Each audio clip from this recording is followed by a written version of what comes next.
Hello everyone.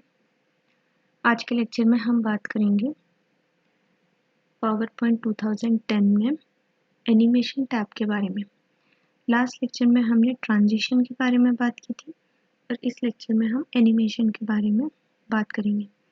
Generally यह confusion होता है कि ट्रांजिशन और एनिमेशन में क्या डिफरेंस है जब हम पीपीटी पावर पॉइंट प्रेजेंटेशन बनाते हैं तब।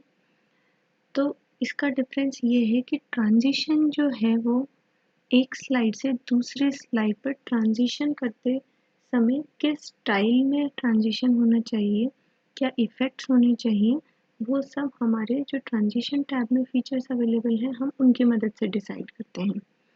और जब हमने अपनी स्लाइड्स में कोई कंटेंट लिखा हुआ है और उस कंटेंट में जब हमें स्टाइलिंग अप्लाई करनी हो कि जब वो टेक्स्ट अपीयर होकर आएगा या वो टेक्स्ट जब हमारी स्लाइड पर अवेलेबल है या फिर वो स्लाइड से एग्ज़िट करने वाला है वो टेक्स्ट, तब उसकी क्या स्टाइल होगी, वो सब चीज़ें हम एनिमेशन टैब में डिसाइड करते हैं।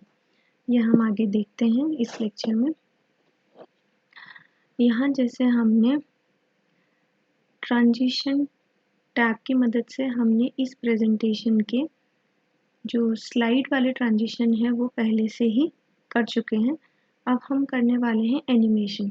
अब हम यहाँ देख सकते हैं कि जब तक कोई टेक्स्ट सेलेक्टेड नहीं है तब तक एनिमेशन की ये जो सारी चीज़ें हैं ये ग्रेड है, यानी ये इनेबल्ड नहीं है, हम इनको काम में नहीं ले सकते हैं। लेकिन जैसे ही हम कोई टेक्स्ट को सेलेक्ट करेंगे, यानी ये जो फीचर्स हैं ये सिर्फ किसी टेक्स्ट पर ही अप्लाई हो सकते हैं। अभी हमारी स्लाइड सेलेक्टेड है बट ये फीचर्स अवेलेबल नहीं है, यानी कि हम ये चीज़ें स्लाइड पर नहीं अप्लाई कर सकते। ये देखने में वैसी सी लगती हैं, ट्रांजिशन वैसे ही दिखाई देते हैं, लेकिन इनमें डिफरेंस यही है कि एनिमेशन जो है हमारी स्लाइड पर लिखे हुए कंटेंट पर अप्लाई होता है और ट्रांजिशन स्लाइड पर इटसेल्फ अप्लाई होता है। तो जैसे ही मैंने ये एनिमेशन टैब टेक्स्ट चूज़ किया तो मेरा ये जो ट्रांजिशन है वो इनेबल हो गया। अब हम उसमें जैसे हमने लास्ट टाइम देखा था नन, यानी कोई ट्रांजिशन नहीं चाहिए। नन करते ही जैसे ही हम स्लाइड शो अपना रन करेंगे तो ये सिंपली मुझे दिखाई देगा पहले से ही, ऐसे अपीयर होता हुआ या एग्ज़िट होता हुआ ये सारी चीज़ें नहीं हैं। सिंपल स्लाइड का ट्रांजिशन हुआ और उसके बाद जो टेक्स्ट हमने उस स्लाइड पर लिखा था वो हमें अपीयर हो गया। अगर हम इसके ऊपर कुछ ट्रांजिशन ये एनिमेशन लगाते हैं तो हमें फिर उस एनिमेशन के साथ में वो अप्लाई होगा। जैसे हम देख सकते हैं अभी हमने फ्लाई इन एनिमेशन लगाया है, तो जब भी हम एनिमेशन अप्लाई करते हैं तो इसे नंबर्स की फॉर्म में वो हमें दिखाई देता है। इसमें ऑर्डरिंग होती है कि हम एक पर्टिकुलर टेक्स्ट पे मल्टीपल एनिमेशन भी अप्लाई कर सकते हैं, तो वो एनिमेशन ऑर्डर होते जाएंगे। यहाँ पर फर्स्ट नंबर का एनिमेशन इस पर्टिकुलर टेक्स्ट पे लग चुका है, फिर अगर हम कोई और एनिमेशन अप्लाई करेंगे तो वो उसकी ऑर्डरिंग नेक्स्ट नंबर से स्टार्ट हो जाएगी, second third fourth like that. अब जैसे हम फिर से इसको स्लाइड शो अपना चलाकर देखते हैं तो देखेंगे कि जब तक हम कोई माउस क्लिक नहीं करते हैं या कोई कीपैड पर कोई की को प्रेस नहीं करते हैं तब तक हमारी स्लाइड पर कुछ नहीं आएगा। और जैसे ही हम वो करते हैं तो फ्लाई इन वाली फॉर्म में हमारे पास में एनिमेशन टैब जो लिखा हुआ था जिस पर हमने अपना एनिमेशन अप्लाई किया था वो हमें विजिबल हो जाता है। वैसे ही हम एक बार देख लेते हैं कि किस किस टाइप के एनिमेशन यहाँ अवेलेबल होते हैं। Shape, wheel, random bars. अब इसमें 3 तरह की कैटेगरी होती हैं इन एनिमेशंस की, सब 4 टाइप की। None is not a category, जो कि हम कोई एनिमेशन अप्लाई नहीं करना चाहते, और एनिमेशन अगर अप्लाई करना है तो वो होता है कि जब कोई टेक्स्ट हमारी स्लाइड पर अपीयर होगा, यानी एंट्रेंस के टाइम पर हम कौन सा एनिमेशन अप्लाई करना चाहते हैं। सेकंड है एम्फेसिस, कि जब हमारे स्लाइड पर टेक्स्ट अपीयर हो चुका है उसके बाद किसी पर्टिकुलर चीज़ को एम्फेसाइज करने के लिए हमें और कुछ जो ऑडियंस है उसका ध्यान अट्रैक्ट करने के लिए अगर हमें कुछ और यहाँ पर एनिमेशन अप्लाई करना है तो वो एम्फेसिस कैटेगरी में आता है। फिर थर्ड है हमारा एग्जिट, यानी जब हमारी स्लाइड पर हमने किसी पॉइंट को बता दिया लेकिन हम नहीं चाहते कि वो पूरे प्रेजेंटेशन के दौरान या उस स्लाइड को जब हम प्रेजेंट कर रहे हैं तो हमेशा उस स्लाइड पर रहें, बल्कि एक बार आने के बाद में वो वहाँ से चला जाए, तो फिर हम उसमें एग्जिट ट्रांजिशन अप्लाई करते हैं। तो ये 3 तरीके की चीज़ें हो गई, एक एंट्रेंस हो गया, एक एम्फेसिस हो गया और एक एग्जिट हो गया।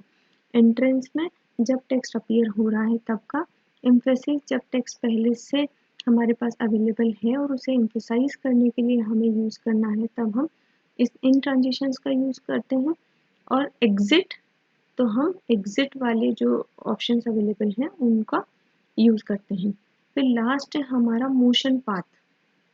ये सब चीज़ें पहले से डिफाइंड है। यहाँ मोशन पाथ्स में भी straight line, arc, turns, shapes, loops ये डिफाइंड है और कस्टम पाथ हम अपनी मर्जी से डिफाइन कर सकते हैं जिस भी पाथ के अकॉर्डिंग हमें करना हो। फिर यहाँ पे मोर एंट्रेंस इफेक्ट, मोर एम्फेसिस इफेक्ट, मोर एग्जिट इफेक्ट्स और मोर मोशन पाथ्स भी अवेलेबल हैं जिसे हम फॉर द टाइमिंग तो नहीं देखेंगे, लेकिन हम पहले एंट्रेंस, एम्फेसिस, एग्जिट और मोशन पाथ जो हमारे पास यहाँ अवेलेबल है पहले उन्हीं को यहाँ अप्लाई करेंगे अपने स्लाइड शो में और देखेंगे कि उसका क्या इफ़ेक्ट होता है।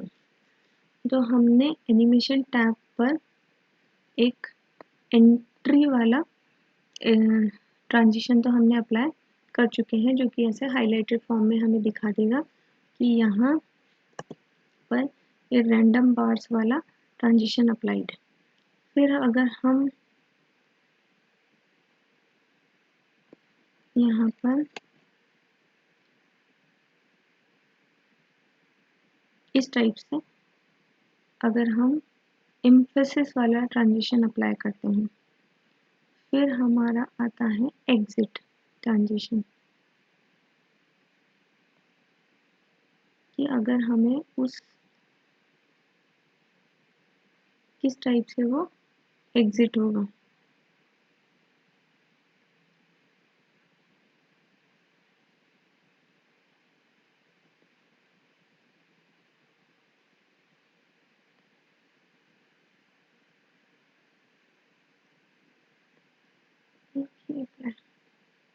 एक बार हम इसे रन करके देखते हैं पहले।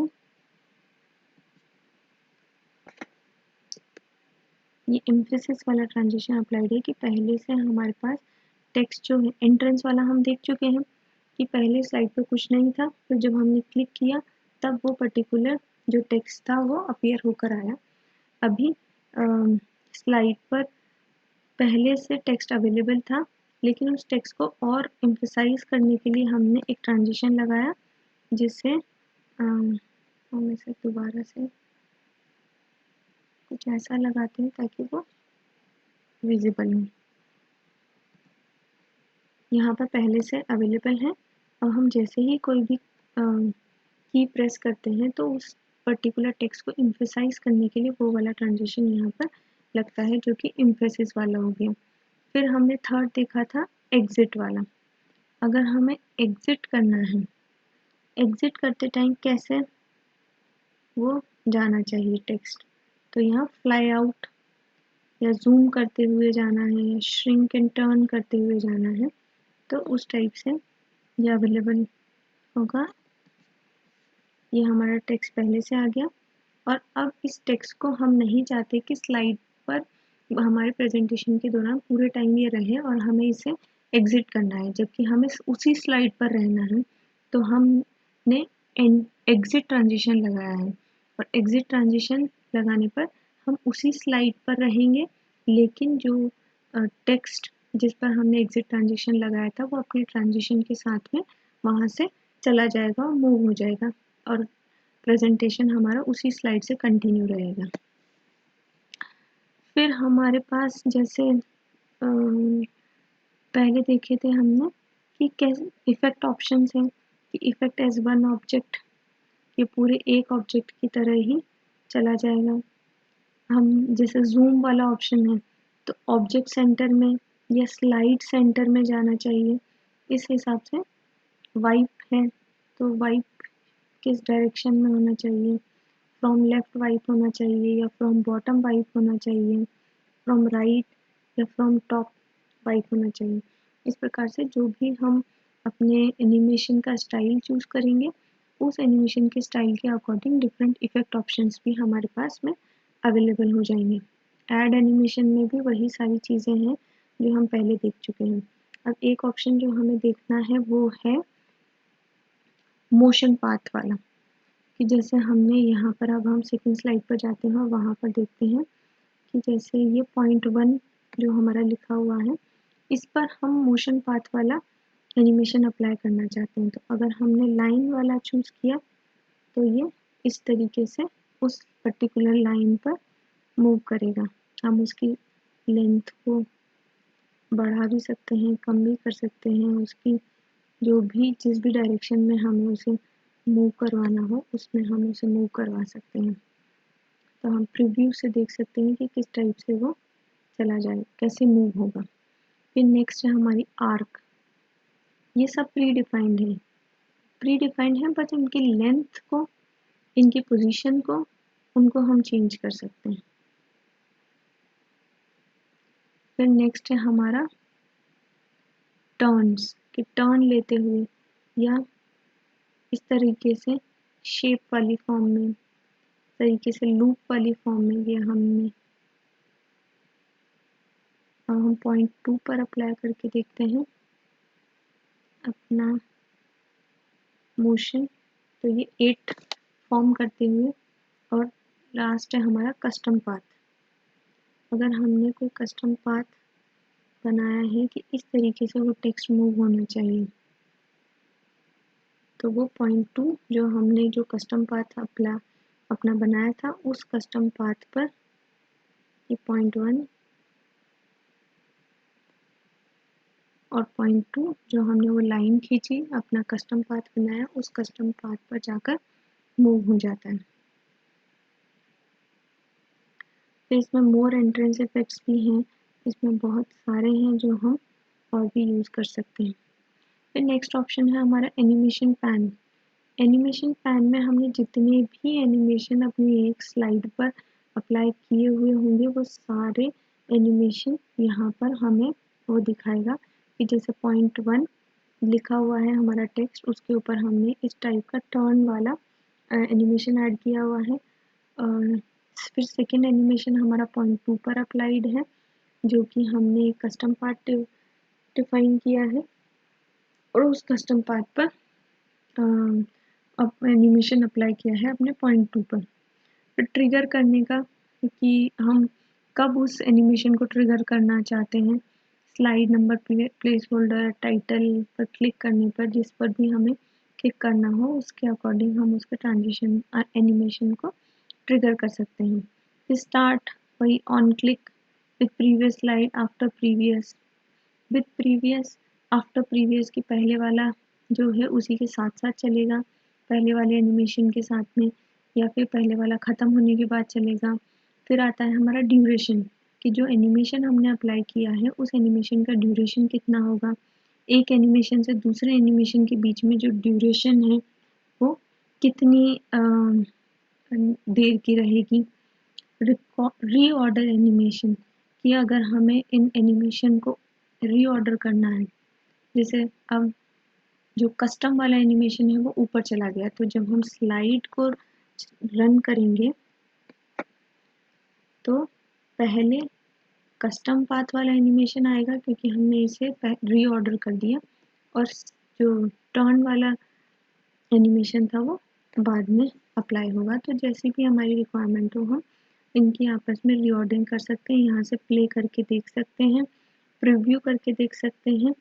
ज़रूरी नहीं है कि हमें हर बार स्लाइड शो को ही रन करना पड़े, हम यहाँ से भी अपने किस टाइप के हमने अपने एनिमेशन चूज़ किए हैं उन सबको देख सकते हैं। अब फाइनल हम एक बार इस पूरे स्लाइड शो को देखते हैं। एनिमेशन टैब, इसमें हमने एग्जिट वाला ट्रांजिशन लगाया हुआ है। फिर हमारी सेकंड स्लाइड आती है, ये जो हमने अभी ट्रांजिशन देखा वो स्लाइड टू स्लाइड वाला ट्रांजिशन है, जो हम ट्रांजिशन टैब की मदद से करते हैं। फिर यहाँ पर हमने एनिमेशन अप्लाई किए हुए हैं अपने टेक्स्ट में, ये कस्टम पाथ वाला है और ये टर्न वाला एनिमेशन है। नेक्स्ट फिर से स्लाइड का ट्रांजिशन हुआ, फिर से स्लाइड का ट्रांजिशन हुआ और यहाँ पर हमारी 4 स्लाइड थी वो ख़त्म हो गई हैं।